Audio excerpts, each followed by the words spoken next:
আসসালামু আলাইকুম। যেহেতু আমি অনেক দিন আগে বাড়িতে আসছি চট্টগ্রাম থেকে, তাই আমার চাচতো ভাই বললো, চাচতো ভাই চল, অনেক দিন ধরে একটা পিকনিক হয় না, চল একটা পিকনিক করি। আমি বললাম বল, চল করি, কালকে করি। বললো যাই, তাহলে তোর টাকা পয়সা উঠাই হবে, রাখ দিই। পরে বললো যে চল যাই। তারপরে মনে করেন যে আমরা সবার থেকে টাকা পয়সা উঠালাম, অল্প কিছু সীমিতভাবে, একবারে কমের মধ্যে প্ল্যান করে ফেললাম যে কি রান্না করবো। সবাই বললো যে দম বিরিয়ানি। আমি বললাম যে দম বিরিয়ানি রান্না করি, আর এটা তো মনে করি যে কখনো নিজেরা পাকাই খাই নাই, আর অনেক বিরিয়ানি খাইছি, অনেক কিছুই খাইছি, খিচুড়ি মিচুড়ি সবকিছুই খাইছি। চিকেন দম বিরিয়ানি, তো আবার বাসমতি চাইল দিয়ে চল। বললো তো সমস্যা নাই, চল, তুই পাকান পারলেই হবে। ওরা মনে করেন যে পাকানোর দায়িত্বটা পুরো আমার উপরে দিয়ে দিয়েছে।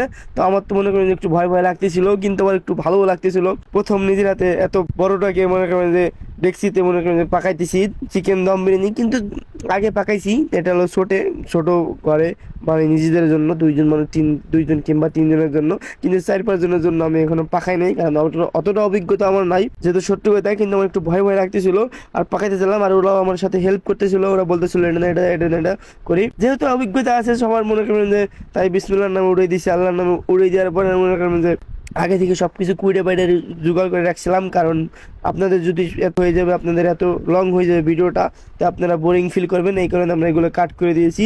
তো মনে করেন যে সবকিছু ধোয়া পোলা সবকিছুই করে ফেলেছিলাম আমরা।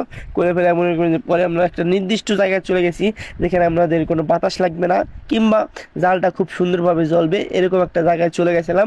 তো ওরা খুবই মজা করতেছিল আর ফাজলামি করতেছিল, কারণ এক কথা বলে ও আর এক কথা বলে, মানে পোলাপানগুলো একসাথে থাকলে, ভাই ব্রাদারগুলো একসাথে থাকলে এরকম একটু হয়। তো যাই হোক, তারপরে মনে করেন যে আমরা রান্নার জন্য মনে করেন যে উঠে দিয়েছিলাম। তো আমরা মনে করেন যে জন্য মনে করেন যে চিকেনটাকে আগে মনে করেন যে আমরা করে রাখছিলাম, মানে মশলা মশলা দিয়ে একবারে ভালো মতন কষাইয়া মাখাইয়া রাখছিলাম। আর এখানে কিন্তু এখানে বিরিয়ানির যে মশলা বেশি দেওয়া হয়েছে, কারণ অনেকগুলো টাকার মশলা কিনছি আমরা, যেহেতু মনে করেন যে পাকাবো। আর আমার যদি ভালো না হয় না, তাহলে এখানে ওরা পিটাইবে। আর কিন্তু ভালো হইলে কিছু কি বলবে না, এটা যেন সুনাম কবে এটাই কি। আর যদি ভালো না হয়, তাহলে এখানে আমার পিটাইবে আর শেষ করে ফেলাবে।